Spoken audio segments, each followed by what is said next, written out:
नमस्कार दोस्तों, आज के लेक्चर में हम लोग मणिपुर हिंसा को डिस्कस करने जा रहे हैं।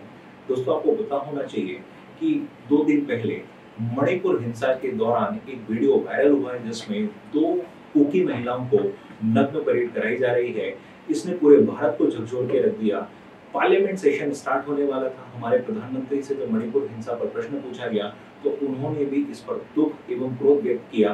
दोस्तों, ये कोई सामान्य घटना नहीं है, क्योंकि लगभग 4 मई से जो हिंसा का दौर जारी है मणिपुर में, वो आज अभी तक चल रहा है। और ये कोई सामान्य टकराव नहीं है, क्योंकि इसमें वहाँ के जो एथनिक ग्रुप्स हैं वो इन्वॉल्व हैं, अर्थात मैतेई और कुकी।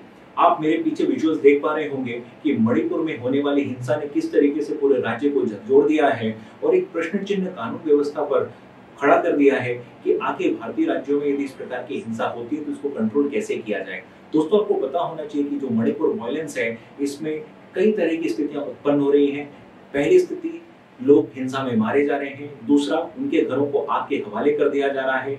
तीसरा, वहां पर जो गांव है, जैसे एक गांव जहां पर कुकी पॉपुलेशन डोमिनेट करती है, तो उन्होंने अपने बंकर बना लिए हैं और वहां पर उन्होंने अपने को प्रोटेक्ट करने के लिए हथियार रखे हुए हैं। तो दूसरा गांव जहां पर मैतेई पॉपुलेशन डोमिनेट करती है, तो उन्होंने वहां पर बंकर बनाए हैं और अपने आप को प्रोटेक्ट करने के लिए हथियार इकट्ठे किए हैं।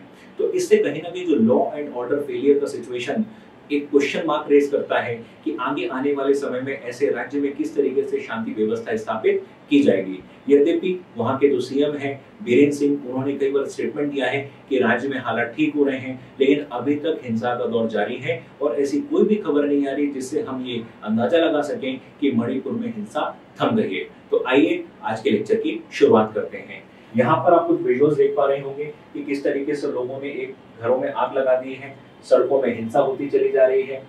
ये पूरा एक तरीके से आपको सिनेरियो प्रेजेंट कर रहा होगा कि मणिपुर में वर्तमान स्थिति क्या है।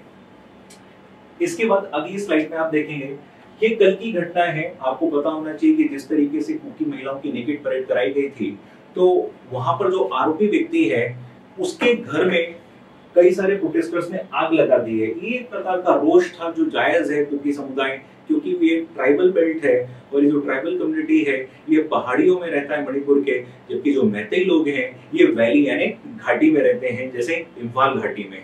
तो ये एक तरीके का रिएक्शन था और ये जरूरी, हालांकि ये भी गैर कानूनी काम है, लेकिन जब इस तरीके से किसी समुदाय की महिलाओं को नग्न घुमाया जाएगा तो जो आक्रोश पैदा होता है उस आक्रोश का ही परिणाम था। आगे देखते हैं इसमें।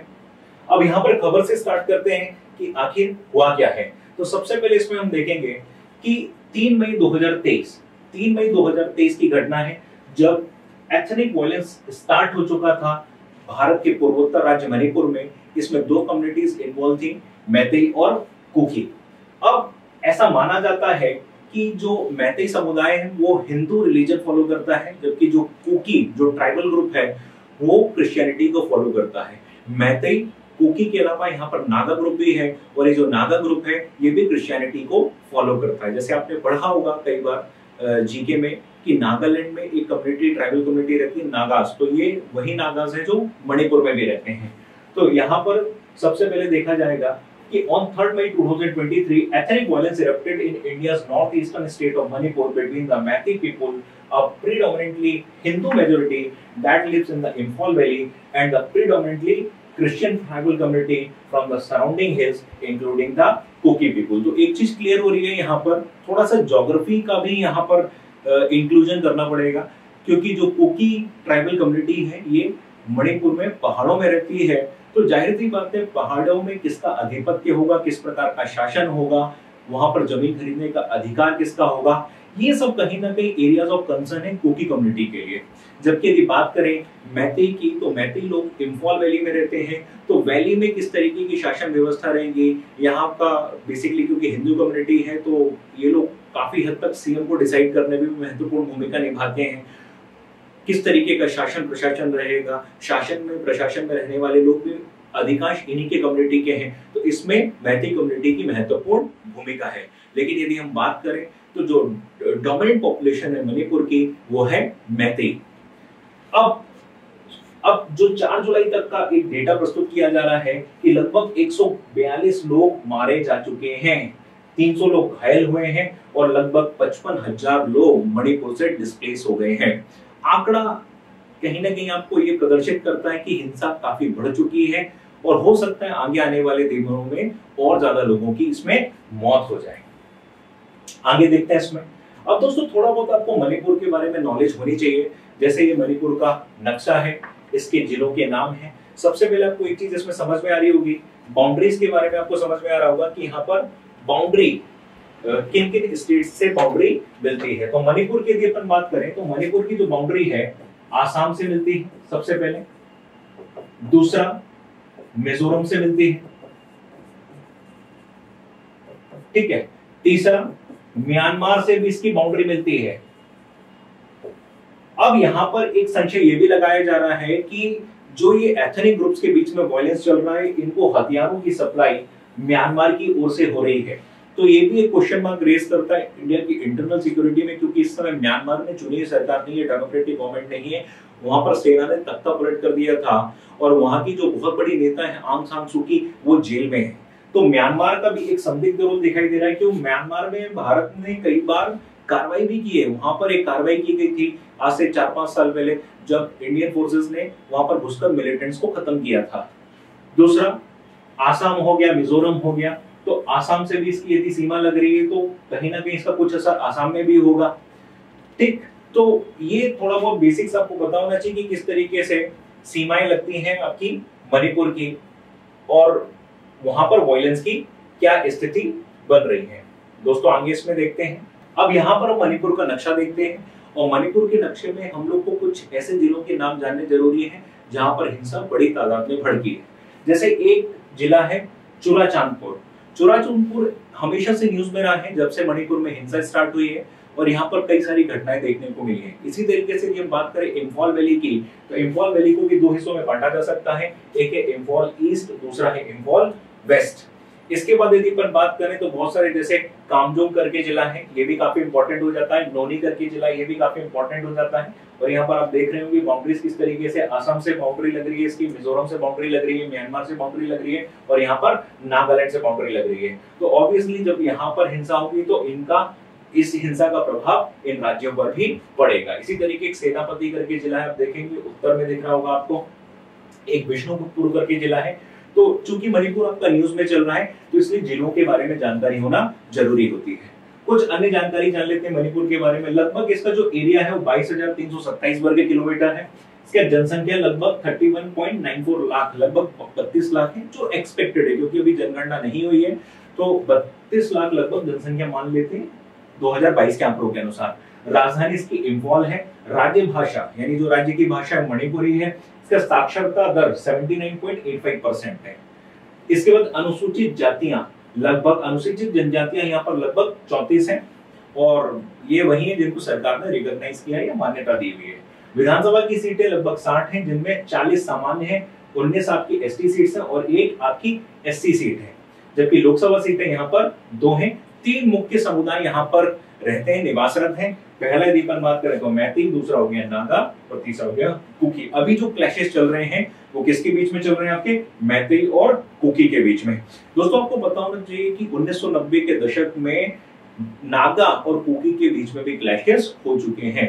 इसलिए नॉर्थ ईस्ट में जो मिलिटेंसी का इशू है वो थोड़ा सा एथनिक ग्रुप से रिलेटेड इशू भी है और कई सारे जो एथनिक ग्रुप्स हैं वो ऑटोनॉमी भी डिमांड करते हैं। जैसे अभी जो हाल फिलहाल में मणिपुर में घटना चल रही है, इसमें जो कुकी कम्युनिटी है वो भी कहीं ना कहीं ऑटोनॉमी डिमांड कर रही है और वो जिस क्षेत्र में निवास करेगी वहां पर एक अलग काउंसिल होनी चाहिए। वहां का शासन जिस तरीके से चलेगा कुकी कम्युनिटी डिसाइड करेगी। तो एक जो सरकार के प्रति भरोसा होता है वो टूट सा गया कुकी कम्युनिटी का और जो सरकार के ऊपर आरोप लग रहे हैं कि कहीं ना कहीं ये मैती कम्युनिटी को प्रोटेक्ट कर रही है।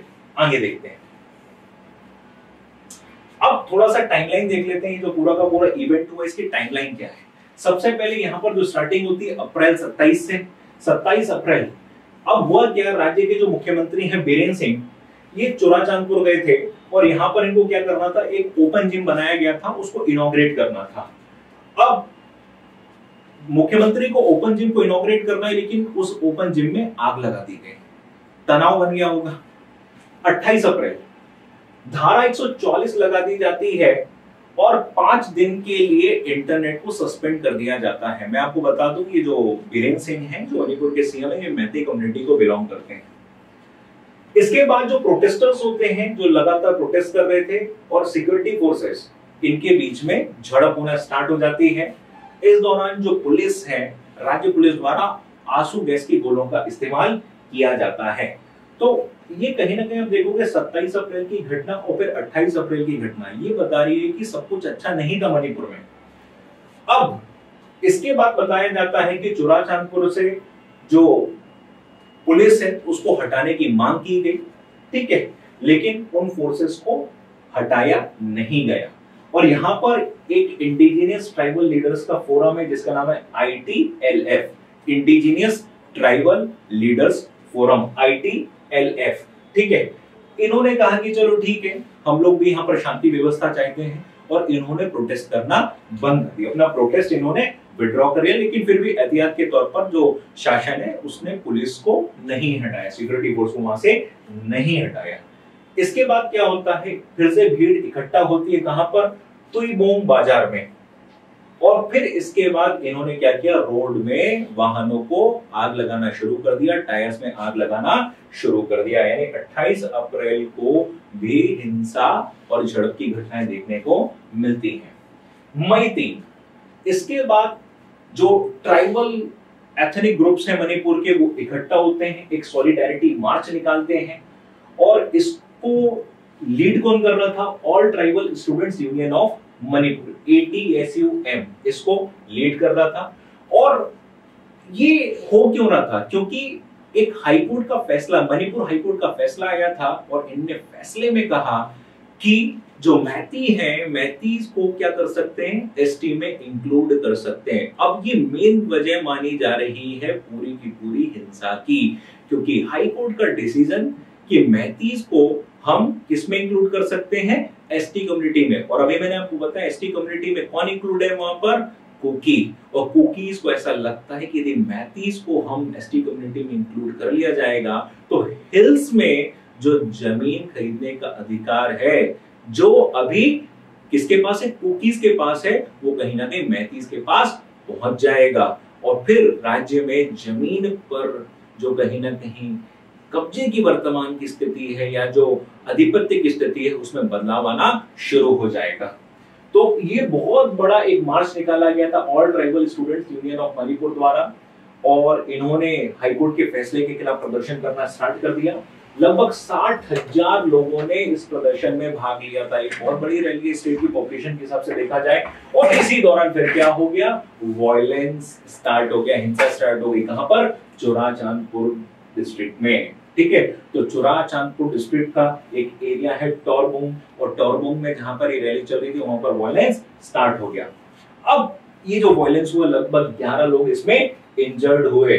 और फिर बाद में देखा गया कि कई अन्य डिस्ट्रिक्ट्स में भी ये घटना बढ़ने लग गई, जैसे कांगपोकपी, कांगपोकपी भी एक जिला है, वहां पर भी इस तरीके का प्रदर्शन हो रहा था। फिर आपसी झड़प हो गई, बुलेट्स फायर की गई, जिसमें 2 लोगों को भी मौत हो गई।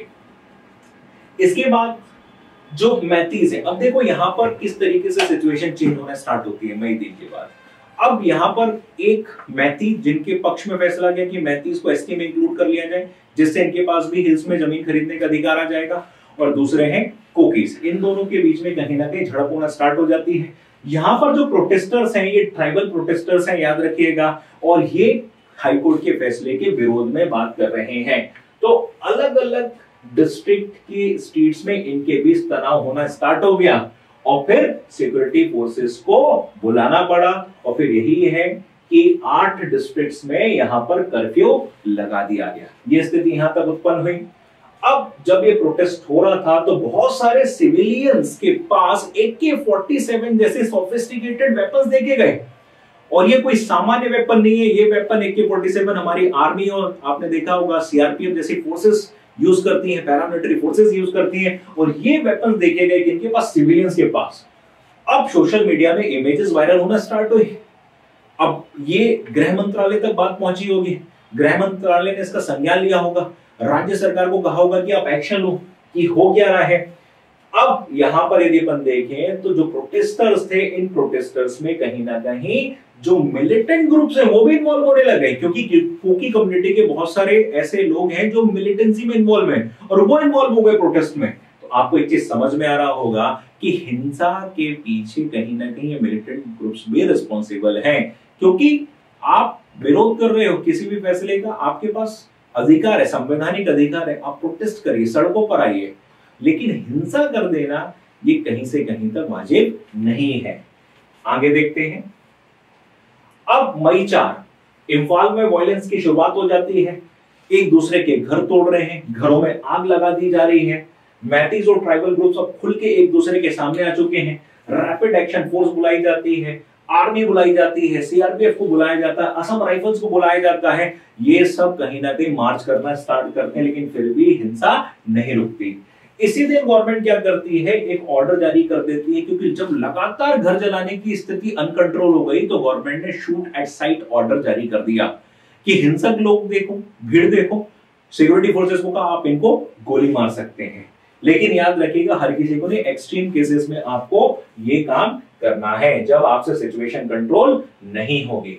इसी दौरान 9000 लोगों को रेस्क्यू किया गया, जहां पर हिंसा हो रही थी, घरों में आग लगा दी गई, लोग फंस गए, वहां से लोगों को बाहर निकाला जाता है और 9000 लोगों को प्रॉपर जगह पर रखा जाता है, एक सुरक्षित स्थान पर पहुंचाया जाता है, वहां पर इनको खाना, दवाई, इस तरीके की सुविधाएं उपलब्ध कराई जाती हैं। ये काम सिक्योरिटी फोर्सेस ने स्टार्ट कर दिया था। अब फिर वही बात होती है कि हाई कोर्ट का जो डिसीजन है एक तरीके से चिंगारी लगाने वाला डिसीजन साबित हुआ और यहाँ पर मैती और कुकी एक दूसरे के सामने आ गए। मैतीज लगभग पूरी पॉपुलेशन का 53% है, लेकिन इनके पास मणिपुर क्षेत्र की मात्र 10% जमीन है। क्यों? क्योंकि कुकी को अधिकार मिला है, हिल्स में यही जमीन खरीद सकते हैं और इसी वजह से कहीं ना कहीं मैतीज की लंबे समय से एक मांग रही है कि हमको भी एसटी में इंक्लूड किया जाए। यदि मैतीज को एसटी लिस्ट में इंक्लूड करते हैं तो मैतीज क्या करेंगे, हिल एरियाज में जमीन खरीदने के लिए क्या हो जाएंगे, अब एलिजिबल हो जाएंगे और ये डिमांड रही है मैतीज की लंबे समय से। अब इसके बाद होता क्या है कि मैती की जो लंबे समय से डिमांड है, ये कहीं ना कहीं जो स्टेटस मिला है कुकीज को राज्य में, जो प्रिविलेज मिला है इंडियन कॉन्स्टिट्यूशन में, वो उसके अगेंस्ट जाता है। ठीक है, अब प्रिविलेज क्या है कि कुकीज को हिल एरियाज में जमीन खरीदने का एक अधिकार है, यहां पर दूसरी कम्युनिटी आके नहीं बस सकती, क्योंकि ये एक प्रकार के एथनिक ग्रुप्स हैं और इनका भी अपना खुद का सिविलाइजेशन होता है, इनका भी अपना खुद का कल्चर होता है। और मैती कहते हैं कि हम इम्फाल के बाहर जमीन खरीद ही नहीं पा रहे हैं, हम 53% होने के बावजूद भी हमारी जो पॉपुलेशन है वो सिर्फ इम्फाल के आसपास ही जमीन खरीद सकती है, जो वैली वाला पोर्शन है।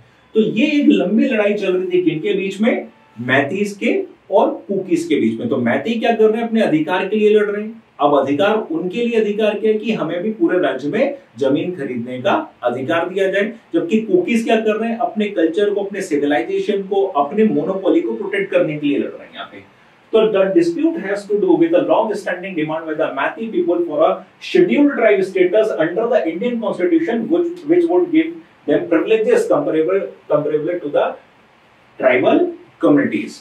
तो ये बात मैं आपको समझा चुका है। In April, a Manipur High Court verdict directed the state government to make a decision on the issue, preferably within 4 weeks. The tribal communities protested the Meitei demand due to fear that the dominant Meitei community will take over their land and resources. The All Tribal Student Union of Manipur conducted a solidarity march in all hill districts on 3rd May. तो अभी तक आपको एक चीज समझ में आ चुकी होगी कि इस हिंसा के पीछे मुख्य कारण क्या है। By the end of the march, clashes broke out between the Meitei and Kuki population. अब जब ये ट्राइबल स्टूडेंट यूनियन का मार्च चल रहा था, मार्च के दौरान ही मैतीज और कुकीज के बीच में हिंसा शुरू हो गई, झड़प शुरू हो गई और फिर इन दोनों ने एक दूसरे की प्रॉपर्टीज को वैंडलाइज करना स्टार्ट कर दिया। तो ये हिंसा बढ़ने लग गई। अब यहाँ पर देखिए दो आपको चीज समझ में आ रही है, एक हाईकोर्ट का डिसीजन, फिर मणिपुर की जो सरकार है वो किस तरीके से सिचुएशन कंट्रोल नहीं कर पा रही है और लोगों की जो एक दूसरे के प्रति अवधारणा है वो एक अलग इशू बनकर बाहर आ रहा है। However, the court decision was only the tipping point for the violence, as the state government under N. Biren Singh had already escalated the tension since months before the violence, including actions like forced eviction of Kuki families, labeling them illegal immigrants, and launching a war on drugs directed at Kukis. अब यहाँ पर एक report कह रही है कि ये जो हाई कोर्ट का डिसीजन है ये सिर्फ एक प्रकार का टिपिंग पॉइंट है, एक तरीके का सिर्फ कहते हैं ना चिंगारी है। कई महीनों पहले से ही कुकी और मैती के बीच में टकराव की स्थिति उत्पन्न हो चुकी थी, क्योंकि एन बीरेन सिंह ने कई सारे ऐसे फैसले लिए, जैसे उन्होंने कहा कि अब हम ड्रग्स के खिलाफ एक जंग लड़ने जा रहे हैं, और उसमें इन्होंने कुकीज को रिस्पॉन्सिबल ठहरा दिया था। कुकीज के ऊपर इन्होंने आरोप लगाना शुरू कर दिए थे कि ये ड्रग का कारोबार करते हैं, तो इसने भी कहीं ना कहीं ट्रिगर किया। और जो इलीगल इमिग्रेंट्स थे, जो पड़ोसी राज्यों से कुकीज आ रहे थे, जैसे नागालैंड से आ रहे होंगे, मिजोरम से आ रहे होंगे, और जो बसना शुरू हो गए थे, उनको इलीगल इमिग्रेंट्स कहा। इनफैक्ट म्यांमार में भी कुकीज रहते हैं, तो इलीगल इमिग्रेशन का भी मुद्दा उठना स्टार्ट हो गया। तो इलीगल इमिग्रेशन का जो मुद्दा है ये भी एक तरीके से चिंगारी था। तो कई सारे ऐसे डिसीजंस हैं जो कंट्रीब्यूट कर रहे हैं इस हिंसा में। अब जब स्थिति गंभीर होने लग गई तो लगभग 10,000 आर्मी पर्सोनेल्स कहां पर पहुंचा दिए गए? मणिपुर में। और आसाम राइफल्स, भले ही आप आसाम राइफल्स को मानते हो कि ये तो पैरामिलिट्री फोर्स है, लेकिन इनको भी ऑलमोस्ट वही सेम ट्रेनिंग दी गई है जो आर्मी को दी जाती है काउंटर इंसर्जेंसी ऑपरेशन की। और आसाम राइफल्स जम्मू एंड कश्मीर में मिलिटेंसी और जो आपका टेररिज्म है उसको न्यूट्रलाइज करने के लिए बहुत अच्छा काम कर रही है। तो आसाम राइफल के ट्रेन जो आपके जवान हैं, इसके साथ साथ आपके इंडियन आर्मी के जवान, ये सब वहां पर पहुंच गए और इनका एकमात्र उद्देश्य था कैसे भी करके शांति स्थापित करना। अब चूंकि आपको पता है जब अशांति मचती है तो र्यूमर्स भी स्प्रेड होने लग जाते हैं, इसलिए सेक्शन 144 इंपोज किया गया और इंटरनेट सर्विसेज को भी सस्पेंड कर दिया गया। और वहां पर सबसे इंपॉर्टेंट डिसीजन लिया गया कि वहां पर भीड़ इकट्ठी नहीं होगी, नहीं तो शूट एंड साइट के ऑर्डर दिए गए हैं, देखते गोली मार दी जाएगी। ठीक है, तो ये भी डिसीजन राज्य सरकार द्वारा लिए गए थे। अब यहाँ पर जो इंटरनेट बैन था वो कोई 1-2 दिन का नहीं था, इसकी कोई अवधि नहीं थी, लगातार इंटरनेट सर्विसेज को बैन कर दिया गया था। तो कई सारे जो आपने देखा होगा ऑर्गेनाइजेशंस होते हैं जो फ्री प्रेस की डिमांड करते हैं, जो फ्रीडम ऑफ स्पीच के लिए लड़ते हैं, उन्होंने भी इस फैसले के खिलाफ आवाज उठाई कि इससे पता ही नहीं चलेगा कि वहां की स्थिति क्या है, क्योंकि इंटरनेट आज मॉडर्न डे कम्युनिकेशन का एक बहुत बड़ा हथियार है, टूल है, और आपको पता ही नहीं चलेगा वहां पर क्या हो रहा है। तो आप वहां पर डेमोक्रेटिक राइट्स के लिए कैसे लड़ेंगे, वहां पर ह्यूमन राइट्स के लिए कैसे लड़ेंगे, ये बहुत सारे लोगों द्वारा वहां पर आवाज उठाई गई थी। और कहीं ना कहीं यदि अपन बात करें तो सिक्योरिटी फोर्सेस के ऊपर भी वहां पर आरोप लगना शुरू होने लग गए थे, और खासकर पुलिस का जो व्यवहार है, जो उनकी कार्यवाही है, वो कहीं ना कहीं मैती कम्युनिटी को सपोर्ट करती है। तो ये भी वहां पर होना स्टार्ट हो चुका था। अब ये सब चल रहा था, 19 जुलाई को एक वीडियो वायरल होता है जिसमें 2 कुकी महिलाओं को नेकेड परेड कराई जा रही है, और इनमें से एक के साथ गैंगरेप भी होता है। इसने पूरे देश को झकझोर दिया, और वाकई में ये कहते हैं ना, ये वायलेंस की एक हद थी, ये एक वायलेंस का डार्क साइड था कि ऐसा भी हो सकता है कि 2 कम्युनिटीज आपस में लड़ रही है, लेकिन हिंसा करते करते इतनी घृणा एक दूसरे के प्रति भर गई है कि अब एक सॉफ्ट टारगेट के रूप में महिलाओं को चुना जा रहा है। कई सारे पत्रकारों ने जिन्होंने वहां से ग्राउंड रिपोर्टिंग की थी, उन्होंने बताया कि विलेजेस में बंकर बन चुके हैं। कुछ महीनों पहले तक जो कुकी स्टूडेंट्स मैथीज के साथ बैठा करते थे क्लासेस में, वो लोग अब एक दूसरे को देखना पसंद नहीं कर रहे हैं, और एक दूसरे को देखने के दौरान वो गोली मारने तक के लिए आतुर हो चुके हैं। सोचिए किस लेवल की घृणा वहां पर फैली होगी। ये जो वीडियो है ये 2 महीने पुराना वीडियो था, घटना लगभग बताई जा रही है 4 मई की, जब पूरे देश में वायरल हो गया। तो मॉनसून सेशन पार्लियामेंट का स्टार्ट होना था, प्रधानमंत्री ने अपनी प्रतिक्रिया दी, सख्त आदेश दिए गए राज्य सरकार को कार्रवाई करे। लगभग 4 लोगों को अभी तक गिरफ्तार किया जा चुका है, ऑलमोस्ट 4 पीपल आर अरेस्टेड, और एक और आरोपी लगभग गिरफ्तार होने की कगार पर पहुंच चुका है। लेकिन बात गिरफ्तारी की नहीं है, क्योंकि वहां के सीएम ने यहाँ तक बोल दिया है कि इन आरोपियों को कोशिश करेंगे फांसी दिलाने की बात है, जो घृणा आ चुकी है एक दूसरे के प्रति, इसको कैसे खत्म किया जाए। जो लोग साथ उठा बैठा करते थे हाईकोर्ट के डिसीजन से पहले, अब इनको कैसे एक किया जाए। क्या ये एक प्रकार का डिवीजन हो चुका है, क्योंकि अब कुकी कम्युनिटी का साफ कहना है कि हमको स्टेट गवर्नमेंट पे भरोसा नहीं है, हम सुरक्षित महसूस नहीं कर रहे हैं। जबकि मैतेई का क्या कहना है, हमें हमारे राइट्स थे, हमें हिल्स पर जमीन खरीदना है, इसलिए हमें भी एसटी पॉपुलेशन में इंक्लूड किया जाए। तो ये सारे डेवलपमेंट्स चल रहे हैं। उम्मीद करता हूँ आपको ये लेक्चर में समझ में आ गया होगा कि आखिर मणिपुर हिंसा कैसे स्टार्ट हुई और इसके पीछे का रीजन क्या है। Thank you.